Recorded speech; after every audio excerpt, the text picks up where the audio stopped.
Now practice more than 1.5 lakhs questions to crack JEE, NEET on PrecB Practice app.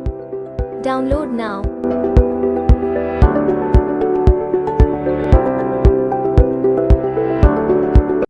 अब बहुत important reaction है जिसे अपन कहते हैं कार्बाइड्स की हाइड्रोलिसिस।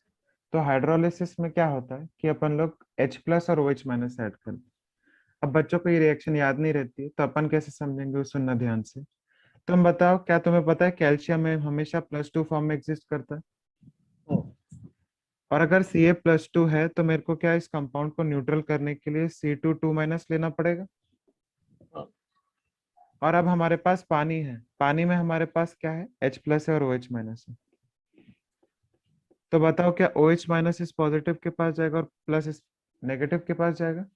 तो तुम देखो हमारे पास प्रोडक्ट क्या बनेंगे, COH होल ट्वाइस, और साथ ही में कार्बन को कितने हाइड्रोजन चाहिए, 2, है ना। तो बेसिकली मेरे को यहाँ पर क्या मिल गया, इस H ट्रिपल बॉन्ड CH मिल गया। इस तरीके से क्वेश्चन को सॉल्व करना है। अब जैसे मैं ये इसको देखूं तो तुम इसको देख के क्या बोलोगे, मैग्नीशियम पे क्या चार्ज होता है, +2 का चार्ज होता है ना। और क्या हो जाएगा, 2 - क्या यहाँ पर MgOH होल ट्वाइस मिलेगा और साथ ही साथ C2H2 मिलेगा। These are known as ionic carbides, है ना, आयंस में ब्रेक हो रहा है। और नेक्स्ट अगर बात करें Mg2C3 की, तो Mg2C3 में क्या होगा, बताओ। Mg पे कितना चार्ज है, +2 का चार्ज है।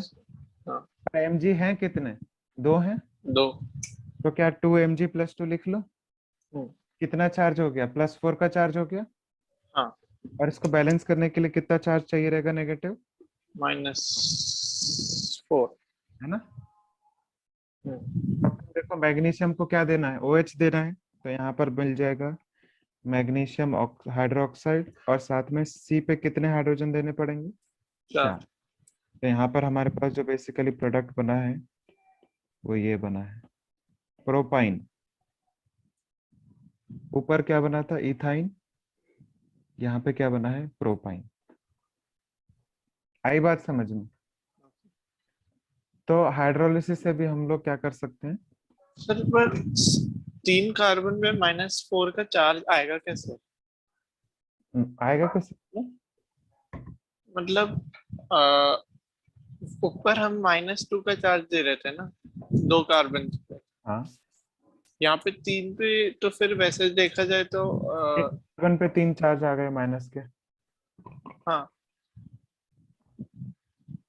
मतलब बेसिकली तुमने यहाँ पर दोनों जगह पे जो हाइड्रोजन ऐड किए हैं उनको सारों को निकाल दो, है ना। तो यहाँ पर क्या हो जाएगा, C पे माइनस हो जाएगा लेफ्ट वाले में, और राइट वाले में क्या हो जाएगा। तो these are ionic carbides. Next बात करते हैं कोलबेज इलेक्ट्रोलिसिस की। क्या होता है यहाँ पे, तुम याद करो कि ये जो है, यहाँ पे CH2CO- रहता है और यहाँ पे CO- रहता है। एनोड पे बात करें तो ऑक्सीडेशन होता है। ऑक्सीडेशन का मतलब वो एक इलेक्ट्रॉन लूज कर देता है, और वो इलेक्ट्रॉन लूज करता है तो उस पे डॉट बन जाता है ना। डॉट बनने का मतलब क्या है, इससे ऊपर वाले से CO2 निकालो, नीचे वाले से भी CO2 निकालो। तो तुम देख पा रहे होगे, क्या ऊपर CH2 डॉट बनेगा और नीचे भी CH2 डॉट बनेगा। हाँ, तो डबल हाँ, तो यहाँ पर क्या बन जाएगा, डबल बॉन्ड बन जाएगा। तो final product which we will get is CH2 double bond CH2। अगर तुम्हें ये समझ में आ गया तो नीचे वाले का भी प्रोडक्ट बता दो फिर। ट्रिपल बॉन्ड आ जाएगा। तो यहाँ पर क्या बनेगा, ट्रिपल बॉन्ड बनेगा, CH triple bond CH। Next अगर अपन लोग एल्कीन्स की रिएक्शन की बात करें ना, एल्कीन्स तुम्हें पता है, एल्कीन्स में क्या होता है, डबल बॉन्ड होता है। जैसे ये लिख लिया मैंने, इस पे एक H और एक R लगा लेता हूँ, इस पे R R कुछ भी लगा लेता है। तो तुम क्या देख रहे हो, यहाँ पे ये पाई बॉन्ड है ना।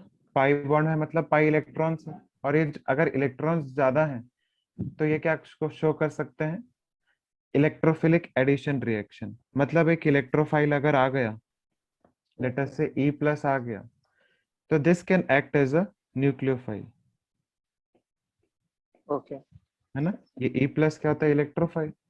तो this can act as a nucleophile. तो हमारे पास क्या बनेगा प्रोडक्ट,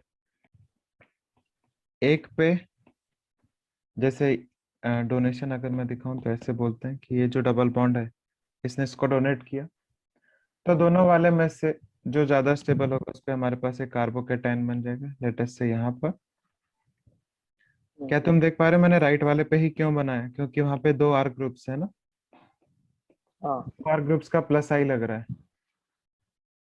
और इस तरफ मैंने क्या लिप बना दिया, एक इलेक्ट्रोफाइल। तो इस तरीके से हम क्या कर सकते हैं, तो let us not talk about this first, पहले हम बात कर लेते हैं कि हमारे पास हो क्या रहा है। एक जगह ई ऐड हो रहा है और एक जगह प्लस ऐड हो रहा है ना। तो अब ओके ये जो है डबल बॉन्ड, इसमें हम लोग डबल बॉन्ड, पहली बात ये बताओ कि प्रोडक्ट समझ में है कि कैसे बना हाँ है ना। तो अब क्या है, इस पे प्लस चार्ज है, तो मैं अगर बाहर से कोई न्यूक्लियोफाइल लूंगा तो आके इस पे अटैक कर देगा। तो बेसिकली मेरे पास ऐसा मिल जाएगा, ये आर डैश, ये एच, ये एन यू, ये एच, ये आर और ये ई। तो अगर ओवरऑल रिएक्शन को लिखा जाए तो ओवरऑल रिएक्शन लोग ऐसे लिख देते हैं कि सी डबल बॉन्ड सी है,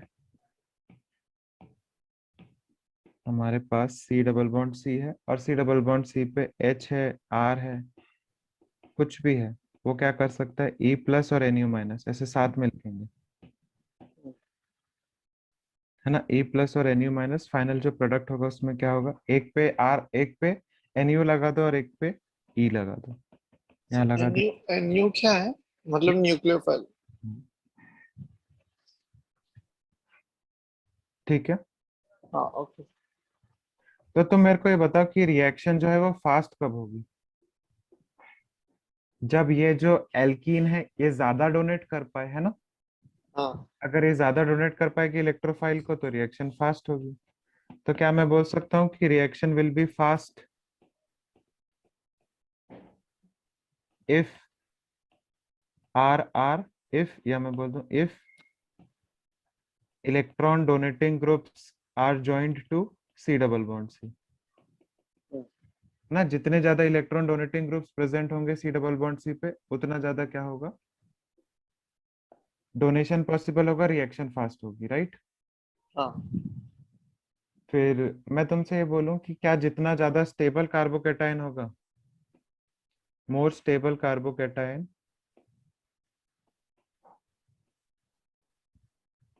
is formed in the reaction। तो हमें क्या देखना है कि स्टेबल कार्बोकेटायन होना चाहिए। तो फॉर एग्जांपल अगर मैं देखूं, लेटस से मेरे पास सी डबल बॉन्ड सी है और इस पे आर आर ग्रुप्स लगे हैं, आर आर ग्रुप्स लगे हैं, बताओ, और एक दूसरा है आर लगा है, एच लगा है, आर आर लगा है, दोनों में से रिएक्टिविटी किसकी फास्ट होगी, फर्स्ट वाले की फर्स्ट वाले की ऑब्वियसली, क्योंकि चार आर ज्यादा ग्रुप। डोनेट करो। सिमिलरली अगर मैं यहाँ पर CH2 लगा लूं, ये आर और ये आर लगा दूं, तो क्या दूसरे वाले की ज्यादा होगी। हाँ नेक्स्ट, अब मैं तुमसे पूछूं, अगर मेरे पास एक सिस और ट्रांस है तो बताओ दोनों में से कौन सा होगा। तुम अच्छा ये बताओ कि दोनों में से ज्यादा स्टेबल कौन सा होता फ्रांस। है ना। ट्रांस ज्यादा स्टेबल है, तो क्या वो अपने इलेक्ट्रॉन डेंसिटी को डोनेट करना चाहेगा, नहीं नहीं करना चाहेगा। इसका मतलब कौन ज्यादा होगा, सिर्फ। सिस वाला। आई ये बात समझ में। जैसे चलो एक एग्जांपल ऐसा देख लें अपन कि यहाँ पे CH डबल बॉन्ड CH2 है और यहाँ पर एक इलेक्ट्रॉन डोनेटिंग ग्रुप लगा देते हैं, लेटस से OCH3, एक CH डबल बॉन्ड CH2, एक यहाँ पर लगा देते हैं NO2 और एक में कुछ नहीं लगाते। तो बताओ रिएक्शन सबसे फास्ट कहाँ होगी, OCH3 में। OCH3 में। A, B और C में रेट क्या होगा, A सबसे ज्यादा, फिर फिर सी फिर बी। Very good. तो ये बात समझ में आ गई। तो बेसिकली अब ऐसा ही होगा कि हम लोगों को देखना होगा कि कौन ज्यादा इलेक्ट्रॉन डोनेटिंग है और उसके बेसिस पे आंसर करना होगा। मतलब अगर मैं यहाँ पर ऐसा ग्रुप ले लेता, एक हाँ CH डबल बॉन्ड CH2, एक यहाँ पर ले लेता हूँ CH3 और यहाँ पर ले लेता हूँ CH डबल बॉन्ड CH2 और OCH3। तो दोनों में से कौन ज्यादा स्टेबल होता? CH3 वाला। क्यों? क्योंकि ये प्लस एम प्लस। हाँ और प्लस एच शो करता है। प्लस एच है ना, हाइपर कॉन्जुगेशन। हाँ हाँ। तो ऐसे बहुत सारे सवाल बनाए जा सकते हैं।